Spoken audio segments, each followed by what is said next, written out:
Bem-vindos a mais um podcast Pode Falar de Câncer Sim. Hoje a gente vai falar de um assunto que, apesar de ser comum no nosso dia a dia, né, o quinto tumor mais comum entre as mulheres no Brasil, ainda é pouco divulgado na população geral. Quem aí já ouviu falar sobre o câncer de tireoide? Muitas vezes, né, Mari? A gente acha que é um tumor muito bonzinho. Quantas vezes eu já ouvi até assim, não tem nada. tumor da tireoide? Não, tumor da tireoide não é câncer. Bom, meu nome é Mariana Cunha, eu sou oncologista clínica, e junto com a Graziela Piló, hoje a gente trouxe alguém de peso para falar pra gente que isso é mentira, que o câncer de tireoide está aí, precisa ser desmistificado, precisa ser melhor diagnosticado e, portanto, melhor tratado.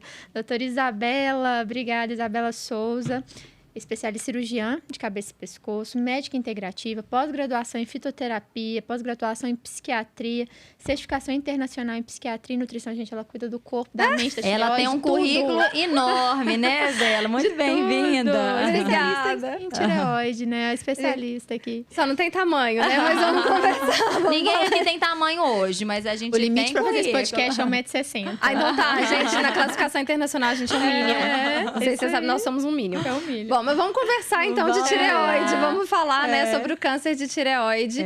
Fiquei muito feliz por ser convidada para a gente poder conversar sobre neoplasia de tireoide, sobre câncer de tireoide. Quase ninguém fala disso. Inclusive, quando a gente fala do ponto de vista energético, dos chakras, a tireoide tem relação com a comunicação. Isso aí. E a gente vai falar bastante sobre isso hoje, inclusive, né? Ô, Bela, começa contando pra gente um pouquinho da sua história, assim. O que te motivou a entrar aí na medicina, fazer a cirurgia, Estudar tireoide. estudar tireoide?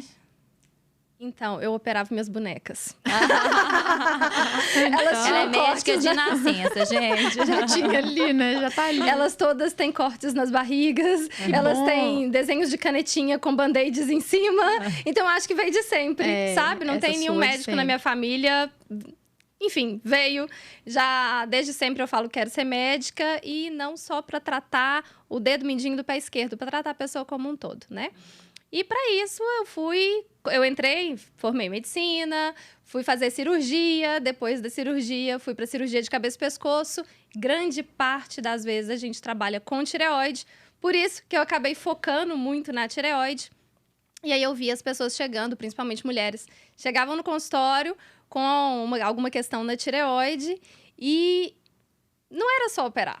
Porque ela saía dali, mas não resolvia o problema da vida dela. A queixa que entrava saía igual ou pior. E aí eu comecei a buscar outras fontes. Aí por isso que eu comecei com a medicina integrativa. A questão emocional está muito ligada, porque os hormônios da tireoide mexem tanto com depressão, ansiedade e vários outros distúrbios. Por isso que eu fui fazer a pós em psiquiatria. Não atendo como psiquiatra, mas é para complementar o meu consultório. E aí a gente vê o tanto que a alimentação influencia. E eu fiz essa certificação que tem relação, mostrando como que a alimentação vai influenciar em tudo isso. E aí a gente dá uma juntada em tudo ali, a fitoterapia também, para poder fazer essa integração, né? E também tem uma questão, assim, eu acho que desde pequena você também esteve ligada ao mundo oncológico por uma questão familiar, né, Bela? Então, eu acho que às vezes, quando a gente já tem essa questão perto da gente, em casa, acho que abre os olhos para a dimensão do problema, né? Eu acho que traz até uma empatia com os pacientes que a gente trata, né? Com certeza, é uma escola. As meninas me conhecem da época da residência, que, assim, a fase ótima na vida, você descobre a pessoa no pior momento dela, e você atura ela, ele se atura pra sempre. Mas a minha irmãzinha caçula, ela faleceu de câncer quando ela tinha 11 anos. E eu tava pertinho de me formar, né? Então, assim, foi logo no ano da minha formatura, foi o ano que ela faleceu. E esses últimos 2 anos de faculdade coincidiu com 2 anos de tratamento. Ela teve um osteosarcoma, que é um câncer na perna, no osso da perna, e espalhou para o pulmão, enfim. Aí, naquelas idas e vindas de hospital, você aprende muito. E nesse finalzinho eu aprendi muito mais do que 6 anos de faculdade, do que 4 de residência, Todas as especializações, todas né, as especializações, que é uma escola de vida, realmente. Você aprende a não tratar só pessoas, né? Você trata, aliás, não tratar doenças, você aprende a tratar pessoas, ver as histórias que estão ali por trás. E a oncologia pediátrica, assim, eu não quis ser pediatra, mas é incrível você ver o tanto que os meninos entendem. Quem tem filho vai me entender. Você acha assim, a criança não entende? Não entende é você, inocente. Os meninos entendem muito melhor que todo mundo. E eles te dão lições fantásticas ali. E aí chega num ponto de um câncer que é hoje ainda pouco divulgado. Aliás, a palavra câncer e tireoide, quando há o link do paciente, é muito comum na minha prática, como oncologista, o paciente trazer um diagnóstico ali e falar, não, mas eu já passei por outros profissionais e falaram que não é câncer, é um tumorzinho na tireoide, e o tumorzinho eu já tirei. Muitas vezes até essa queixa não validada, invalidada, o paciente chegar e alguém não compreender que se trata de um processo de um câncer na tireoide e as consequências que isso traz, a minimizar esse problema em si já é um problema. Já é um problema. Para paciente. Como é que é, então? Vamos falar um pouquinho do que é o câncer de tireoide. Queria que você explicasse para o público o que ele é, aonde está a tireoide. Porque tem gente que às vezes não sabe aonde a tireoide está, né? Às vezes mostra outros cantos do pescoço e... É isso mesmo. Não é o lugar dele. Então, assim, o câncer de tireoide, ele é o 5º câncer mais comum entre as mulheres. Ele é super frequente. A grande questão ele não é um câncer que mata. Aí, quando não é um câncer que mata, as pessoas acham que é um câncer bonzinho. Se fosse bonzinho, não era câncer. Sim. O que não significa que a pessoa vai morrer pelo câncer de tireoide. Então, vamos conversar um pouquinho melhor. Nódulo, caroço na tireoide é extremamente comum. 60% da população vai ter. Aí já assusta todo mundo. Porque aparecer um caroço no pescoço, a pessoa já fica sem cabelo em pé. Né? Já fica desesperada. Só que só 5% deles vão ser tumores malignos. E aí, dos tumores de tireoide, a gente tem vários tipos, a gente vai conversar um pouquinho, mas assim, a maioria e os mais frequentes são os tumores que são de bom prognóstico. O que é isso? Que a pessoa não vai ter uma chance de falecer por esse câncer, tá? Ela não vai morrer, o que não significa que ela não tenha consequências, repercussões disso. Então, o câncer, ele é um caroço, uma bolota que vai nascer na tireoide, que ela fica aqui embaixo do seu pescoço. Quando você tá com dor aqui em cima, na nuca, tá inchado aqui atrás, isso não é a sua tireoide. Não é a sua tireoide. A tireoide, ela fica aqui, bem no meio, perto desse ossinho que a gente tem 2 dedos para cima. E nessa região ali, se começa a ficar um lado maior que o outro, se tá sentindo umas bolinhas, um caroço, tá ficando rouco, tá sentindo às vezes... Dificuldade para engolir, talvez, né? Às vezes, assim... alguma coisa nessa região, um bolo na garganta. Tem várias coisas que podem acontecer ali. A maioria, inclusive, não se desespere, não é o câncer de tireoide. Graças a Deus. Mas se tá acontecendo, vale a pena procurar um médico para dar uma olhada. E aí, a primeira coisa que a gente vai fazer, além do exame físico, é o ultrassom. Porque muita gente, pergunta, né? muita gente acha que aparece no exame de sangue. Não aparece. Acho que o TSH e o T4 lá, o racional do sangue, vai trazer, não é por aí o diagnóstico. E às vezes pode acontecer de estar normal, né? Os exames de tireoide estão normais e ainda assim é um câncer, né? Que é uma confusão que os pacientes às vezes fazem. Gente, mas eu fiz o exame de sangue que tá bom. O que você está me falando que tem algum tumor aí, tem alguma coisa errada aí, né? Pelo ultrassom, além do exame físico, o ultrassom cervical, né? O ultrassom que a gente vai passar ali, que vai diagnosticar se existe um nódulo, alguma coisa, e se este nódulo tem um potencial de malignidade, não é isso? Isso mesmo. Quando a gente fala assim, mas meus exames estão normais, dá uma revolta geral. Porque, mas eu faço exame todo ano, nunca deu nada, e aí de repente aparece o caroço. O caroço não altera o exame de sangue. Então, um caroço benigno ou maligno não vai alterar o exame de sangue. Às vezes altera, mas a maioria das vezes não. Às vezes tem outra condição junto com o tumor, né? Às vezes tem um hipotireoidismo, né? Uma tireoide funcionando mal, que ela por si só alterou o exame, mas não foi o tumor, né? Não. E muitas vezes, então, o diagnóstico pela imagem deve ser complementado através de uma biópsia, correto? Isso. Então, assim, tem a suspeita de ter um carocinho ali, a gente vai fazer o ultrassom. E aí tem muita gente que fala assim, eu quero fazer uma tomografia, me pede uma ressonância, porque é mais completo. Quero mais completo, né? O mais completo para tireoide é o ultrassom, acreditem em mim. A tomografia e a ressonância, elas não são os melhores métodos para tireoide. A tireoide, ela é pra melhor... diagnóstico do tumor, né, Bela, Exato. que você tá falando. Para avaliação da tireoide como um todo. Então, para a gente poder ter a melhor avaliação desse carocinho ali na tireoide, do tumor da tireoide, é o ultrassom realmente. Que ele vai dar ali várias características que a gente precisa. E depois que a gente vê ali se tem alguma característica maligna ou não, alguma coisa, alguma suspeita, a gente faz a punção, que é a PAF, punção aspirativa por agulha fina. Essa punção, isso é importante a gente falar também, ela não é um diagnóstico taxado. Tá? É muito comum, né? A gente vê, já puncionei uma vez, não deu nada, às vezes, né? E deixa pra lá, né, Isabel? Ou o contrário, vim com uma suspeita, porque ali é um nível de suspeição, não é uma certeza. E aí a pessoa já acha que tem que fazer o testamento. Não é por aí. Porque às vezes a gente opera e não era câncer. Sim. Pode acontecer. Pode acontecer. Então, o que eu costumo explicar? Pensa assim, o patologista, que é o médico que vai olhar a lâmina, ele vai ver células separadas. É como se ele estivesse vendo pedacinhos isolados de um quebra-cabeça. Ele vai olhar e vai falar assim, poxa, isso aqui é um olho de uma coruja, então isso é uma coruja. Mas, às vezes, se você monta o quebra-cabeça inteiro, vocês já viram aquelas borboletas que tem um olho nas asas? Às vezes não era uma coruja, às vezes era uma borboleta, mas você viu um pedaço. Não é que ele errou o diagnóstico, é porque ele está vendo pedacinhos isolados. Então, a PAF não é necessariamente ali o que vai... É um dos métodos importantes e faz parte do fluxo, né? Para chegar a esse diagnóstico. Ela vai te guiar. Se ela veio com uma suspeita para câncer, você vai partir para o tratamento, considerando que é possível que seja um câncer. Mas pode acontecer de, na hora da cirurgia, depois operou e viu que não era.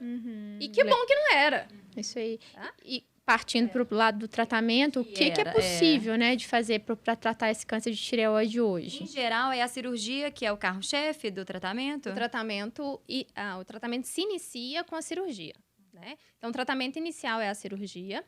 Existe hoje o protocolo quando a gente tem tumores com menos de 1 centímetro, que é o tumor muito pequenininho, né? Assim, é o microcarcinoma. A gente pode fazer um tratamento conservador. Por quê? Porque ele cresce muito lentamente. É considerado um câncer indolente. Então, ele vai crescer muito devagar. E crescendo devagar, existe essa possibilidade de não operar. O não operar significa que ele vai sumir? Não. É só que ele não vai espalhar. Então, você pode vigiar de perto, deixando ele quietinho ali, para preservar a tireoide, que, afinal de contas, a maioria das vezes ela ainda está funcionando. Mas, se você partir do pressuposto que você vai tratar, aí o tratamento inicial é a cirurgia. Sempre começa com a cirurgia. Tira a tireoide toda, nem sempre... A gente pode, depende de onde que tá as características do tumor, pode ser parcial, ou seja, tira metade ou tira ela toda. Isso vai depender, assim, do tamanho, onde que ele tava, as características. Então, tem que discutir isso caso a caso. Isso. Ô, Beli, conta pra gente um pouquinho, iodoterapia tem um frisson também relacionado, porque a maioria não sabe exatamente como é que funciona, tem aquela ideia do paciente ficar meio radioativo, né, assim, e ninguém pode encostar, tem que jogar a roupa toda fora. Conta pra gente como é que funciona essa complementação de tratamento. Então, depois que você fez a cirurgia, aí o diagnóstico mesmo só chega com a biópsia da cirurgia. E aí você fez, era um câncer maligno, parece pleonasmo, né? Câncer maligno, mas vocês vão me entender que a gente tem que falar, porque nem todo mundo entende. Então, você tinha lá um tumor maligno, que era um câncer, e a gente vai ver qual que era o tipo, o tamanho, se ele saía da tireoide, se ele não saía, se ele espalhou para as ínguas do pescoço, se ele tinha alguma outra característica ali que a gente precisa saber. Com base nisso e na idade da pessoa, porque a idade influencia, a gente vai ver se ela precisa ou não fazer a iodoterapia. Se ela precisar fazer a iodoterapia, ela não vai fazer xixi radioativo, não vai ficar verde fluorescente. Existem, sim, algumas restrições, porque ela toma uma dose de iodo marcado com radioisótopo, né, que é o 131. Então, ela vai tomar aquela dose de iodo. E isso também está sendo muito discutido, cada vez mais está descendo a quantidade de dose, assim, né, do iodo que precisa tomar. E isso é em ambiente hospitalar, né, Isabela? Em ambiente hospitalar. A pessoa fica internada normalmente de um dia para o outro, em um quarto isolado. Ela pode decidir se ela quer ficar sozinha ou se ela faz em dupla, ou seja, com uma outra pessoa que vai fazer a iodoterapia também. Realmente, a roupa que você leva é descartada. Jogar então, fora. Tudo que você levar, assim, revista em quadrinho, revista de caça-palavras, caneta, essas coisas, joga fora, descartado. Porque as primeiras 24 horas, tudo que você excretar do iodo, e muito sai no suor, sai na pele, então vai passar pra roupa, passa no que você encosta, vai ficar radioativo. Então tem que ser descartado. Por isso também que tem que evitar nos primeiros 7 dias contato muito próximo com mulheres grávidas, com crianças. Por quê? Porque essa tireoide dessas pessoas que vão estar em contato com você também podem receber essa radiação. Então, o paciente volta para casa depois de uns 2 dias aí de internação, mas ainda tem esses cuidados nos próximos dias, né? Aí fica com... São coisas assim, vai lavar sua roupa separada, vai no banheiro fazer xixi, porque o iodo sai muito no xixi. Dá descarga 2 vezes, separa a roupa. Pode ter contato de transitar no mesmo local, mas não de ficar tão próximo. E aí tem muita gente que me pergunta, mas eu tenho filho pequeno. Eu falo assim, olha, vê se essa primeira semana, se alguém consegue te ajudar. Porque como que você explica... Vocês têm filhos? Como vocês não encosta na mamãe. Não encosta na mamãe, não pode encostar. E aí não pode amamentar. Não pode amamentar. Se tá amamentando, a gente tem que bloquear a amamentação. Eu acho que é importante até... Passou o iodo, dá pra viver sem tireoide?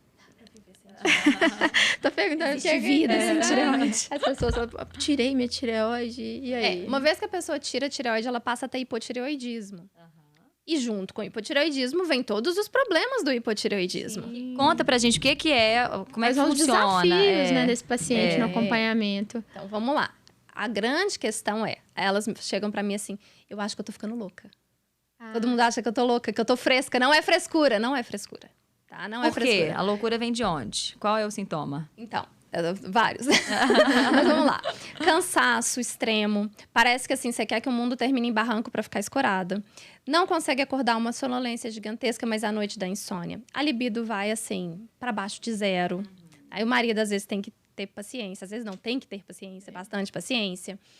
Altera, cabelo cai, unha quebra, ganha peso, retém líquido, altera metabolismo, a memória fica péssima. A gente tem que lembrar aqui que a tireoide é uma glândula central no metabolismo do corpo, né, humano. Então, ela está relacionada a tudo. Então, é o cabelo, é a pele, é o intestino. Então, a gente vai... Quando você está com um hipotireoidismo, você tende a ficar lento em tudo, né, Isabela? Olha, que interessante. É uma consequência do tratamento para tratar o câncer. Então, aqui nós estamos falando de um processo que é muito comum, né? Assim, o hipotireoidismo é uma doença que não está relacionada só ao câncer de tireoide, pelo amor de Deus. Aqui nós estamos falando de uma consequência, o hipotireoidismo, mas que tem as mesmas manifestações. As mesmas. O dessa entidade, dessa síndrome clínica, que é o hipotireoidismo. E aí, por isso que entrou essas outras formações que eu fui fazer. Porque o que acontecia? Você toma o remédio, e aí você faz o exame lá, T4, TSH, tá normal. Mas o raio da pessoa não tá normal. Eu falo, eu estou ficando louca.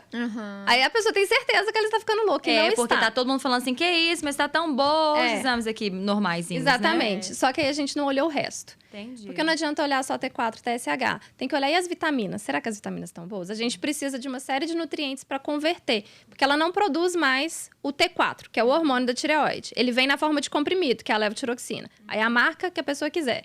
Só que esse comprimido dentro do corpo, ele tem que virar T3, que é o T3 que vai fazer a função de fato. É o hormônio ativo que é o hormônio ativo. Né?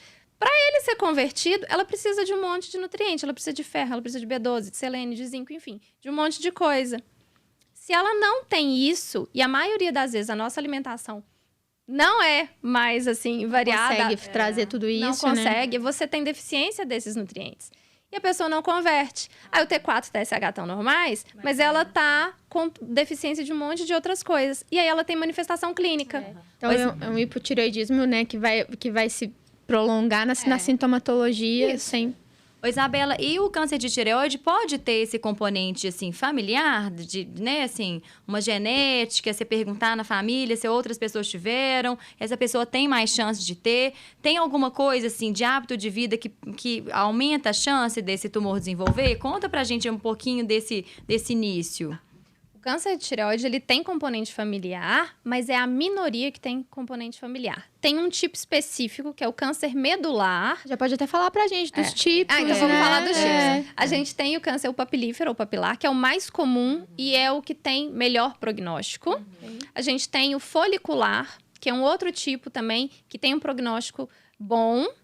A gente tem o medular, que ele é um câncer que ele é um pouco mais agressivo, no sentido de, assim, ele espalha às vezes um pouquinho mais. E ele tem esse pode ter um componente familiar, porque ele pode fazer parte de uma síndrome neoplásica múltipla, endócrina múltipla, desculpa. E aí a gente tem que fazer o teste genético nessa pessoa. A pessoa teve câncer medular, você faz o teste genético. Se essa pessoa tem a mutação, eu faço em todos os parentes até 2º grau para poder ver. Se tem, por exemplo, meu filho, eu tenho câncer, fiz o teste no meu filho, ele tem a mutação. E aí? Tem indicação de tirar a tireoide a partir dos 4 anos de idade. 4 anos? Assim como tem a mastectomia profilática, você tem a tireoidectomia profilática. É a maioria? Não, é a minoria. Mesmo a dos Deus, tipos né? medulares, ele ainda é a minoria. Os que tem trazem esse relação. componente familiar, né? Isso. A minoria, ótimo. E a gente tem um câncer de tireoide um pouco mais agressivo, que é o insular e depois o anaplásico. Esses são manifestações do câncer de tireoide que são mais agressivas, que precisam de um acompanhamento mais de perto e que precisa que a gente tenha uma atenção um pouco maior, porque eles têm maior chance de espalhar, tá? Então, esses são os tipos. Com relação aos hábitos de vida... Porque o componente familiar é pequeno, né? E o resto, né? De onde que vem? De onde surge? Isso é o que mais tem sido pesquisado. A gente sabe que a radiação é uma das causas do câncer de tireoide. Então, a radiação como um todo... Ao longo da vida, tem uma estimativa, Isabela, de quanto tempo e de que forma essa exposição pode acontecer? Uma radiação... Por exemplo, a radioterapia, ela é uma das possíveis causas, assim como de linfoma também, né? A gente pode ter ali, porque é uma radiação muito forte na região do pescoço. Principalmente quem irradiou, né? A região de cabeça e pescoço. Exatamente. Normalmente, quem irradia por câncer de cabeça e pescoço, a radioterapia... Eu vou falar fritar só para vocês entenderem. Mas ela frita a tireoide ela murcha tanto que ela acaba não desenvolvendo um tumor. A pessoa fica com hipotireoidismo, na maioria das vezes, mas é difícil. Normalmente, quando é uma região próxima, que a radiação não tá tão ali em cima... jogada na glândula. Aí é uma das possibilidades. Ou a pessoa ter passado por algum... Enfim... acidente que teve em Goiânia, qualquer outra coisa assim que a gente tem. Tem radiação, tem radiação mesmo, exposição à envolvida, radiação. É a principal causa. Mas o que tem visto hoje, que tem sido muito estudado, é a questão inflamatória, né? O estado inflamatório do corpo, que ele, na verdade, é a predisposição para o crescimento tumoral como um todo. Em qualquer lugar, né? E isso são hábitos de vida. É a nossa alimentação que é errada, a gente não faz exercício, a gente acorda...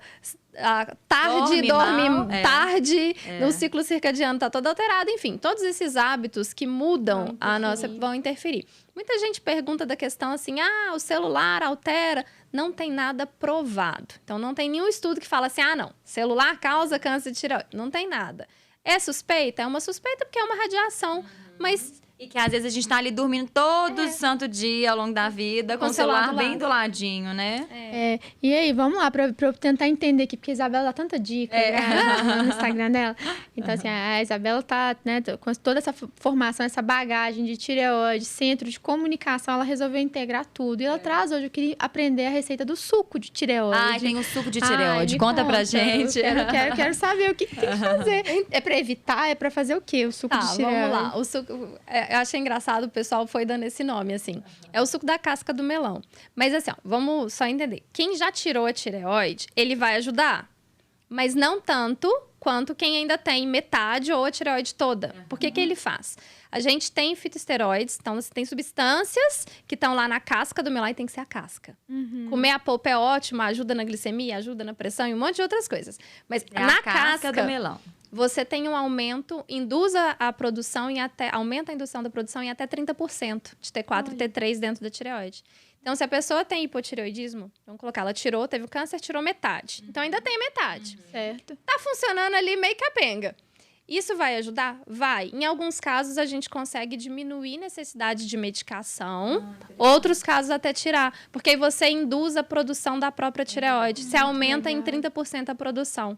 Excelente isso. Então, dá pra fazer, dá pra tomar. Mas e isso faz como, assim? É uma casca de um melão inteiro? Uma fatia. Porque eu adoro essas coisas, né? Assim, faz com Como gengibre. Aí tem gente que pega o gengibre inteiro e coloca e fica... E resolveu a vida, né? E acha que tá resolvendo a vida. Como é que é? Como é que é o tamanho de melão que é, né? O melão, os estudos iniciais foram feitos com aquele melão São Caetano. Certo. Só que depois já tiveram vários outros estudos que comparam os tipos de melão e eles viram que as propriedades fitoterápicas são semelhantes. Então, é qualquer melão, tá? Mas tem agrotóxico. Gente, você conseguir comprar orgânico, melhor do mundo. Não conseguiu? É o que Mas tem. assim mesmo, e tá tudo bem, gente. Tudo que a gente come hoje tem agrotóxico. É uma fatia de 2 dedos, mais ou menos, assim, uma fatia. Pode pôr a polpa? Pode pôr a polpa junto. Desde que a casca esteja ali no meio, você pode pôr qualquer outra quiser. coisa, né? Pode adoçar se quiser, se não quiser adoçar, não adoça. Pode coar se quiser, se não quiser coar, não coa. Você vai bater, então, a casca de uma fatia de mais ou menos 2 dedos com 200 ml de água, tá? E tomar todos os dias. A partir de 2 semanas, começa a ter um aumento nos exames. Tem que ser um uso contínuo. E aí a gente começa a aumentar em até 30% a produção. Normalmente eu falo para tomar ali por 1 mês, aí a gente vê como que tá, depois para e aí a pessoa continua. Não adianta também, assim, faz 1 mês bonitinho, depois começa a comer pizza, hambúrguer, cachorro-quente o dia inteiro. É igual tudo na vida, assim, é mais a constância, né? E aqui a gente fica tentando trazer, né, Mário, o que a gente pode melhorar a qualidade de vida dos pacientes, né? Então, tem o diagnóstico, a gente já viu hoje aí que é uma doença que não é rara, né? Igual muita gente pensa. E é um câncer, sim. E é um câncer, né? Então, a gente precisa conversar sobre ele, precisa conversar sobre o que pode ajudar, porque a gente sabe que, às vezes, o tratamento cura, mas impacta na qualidade de vida por essas outras questões relacionadas à tireoide, né? Então, é importante a gente saber que tem algumas estratégias para ir melhorando, de repente até diminuir a quantidade de medicação aí nesse controle. Sim. Bela, eu adorei as dicas. Eu vou fazer o suco de tireoide para os pacientes agora, tá? Vou prescrever o suco de tireoide aí, que eu achei bem bacana. É legal. Bom, eu queria que você deixasse. A gente tem um monte de coisa para falar desse universo, né?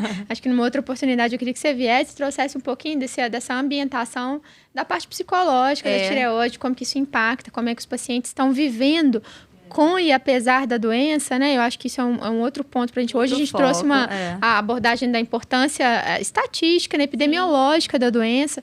E queria te agradecer de novo por estar aqui com a gente. Queria que você deixasse um recado para o pessoal que está aí te assistindo agora em relação ao câncer de tireoide, uma mensagem, seja de rastreamento, de diagnóstico, de tratamento, para a turma ficar aí com essa mensagem gravada. Eu agradeço muito pra gente estar aqui, assim, fiquei muito feliz com o convite mesmo de rever vocês também. Mas o câncer de tireoide, ele tá aí. E a gente tem que ficar atento. Então, é estar atento ao próprio corpo. Fica atento ali, de vez em quando dá uma passada de mão assim no pescoço, vê se tem alguma coisa, olha a foto antiga, o pescoço tá inchado, viu alguma coisa estranha? Procura um profissional para poder te avaliar. Ah, quem que eu procuro? Você pode ir no clínico, no endócrino, no cirurgião de cabeça e pescoço. Procura alguém para te avaliar, para você primeiro ter uma ideia do que está acontecendo. Então, é não negligenciar. E aproveita e manda esse podcast para os maridos, porque você não tá ficando louca. É verdade, com certeza. A gente entende. Perfeito. A gente acha como nas redes sociais, Isabela? Vocês podem me procurar. Eu tô assim, tipo, eu dei metástase, eu tô em todos os lugares. Mas, ó, principalmente no Instagram, que é o DRA, doutora Isabela Souza. Todos os dias eu tô lá para trazer, basicamente, coisas sobre tireoide. O foco lá realmente é a questão da tireoide. E vai ser um prazer ter todo mundo por lá também. É isso aí. Obrigada, Bela, mais uma vez. É super importante a gente conversar, né, sobre esse assunto, falar sobre câncer, independente de qual seja. Quem está assistindo, né, se lembra, né, conhece alguém que está com um tumor de tireoide ou está em investigação, é interessante. E as dicas que a Isabela trouxe para a gente hoje nos ajuda a divulgar, né, o programa, as ideias. Pode falar sobre câncer sim, né, Mari? Pode falar de câncer sim, pode falar de tireoide, pode falar de vida, né, de comunicação, tireoide, comunicação. A Isabela já contou aqui para a gente, é aqui por isso que a gente está aqui, para se comunicar, para se fazer entender, para levar informação de qualidade para todo mundo, porque pode falar de câncer sim.